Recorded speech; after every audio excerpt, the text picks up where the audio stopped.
Bonjour à tous, je m'appelle Sophie, je travaille au Centre d'innovation et de design au Grand Ornu. Alors comme vous le savez peut-être, nous avons décidé de partager avec vous des petites vidéos mais aussi des anecdotes sur le Grand Ornu.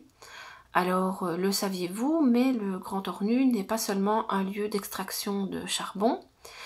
Effectivement, lorsque Henri de Gorges arrive en 1810, il décide de créer une ville qui s'appellerait de Gorgeville. En réalité, il crée un complexe industriel et architectural intégré.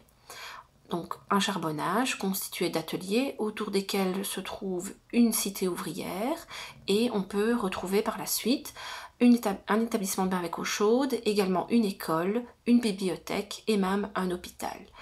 Tout ce complexe, pour finir, s'appellera le Grand Ornu. Alors saviez-vous également qu'au Grand Ornu, on pouvait retrouver une sucrerie?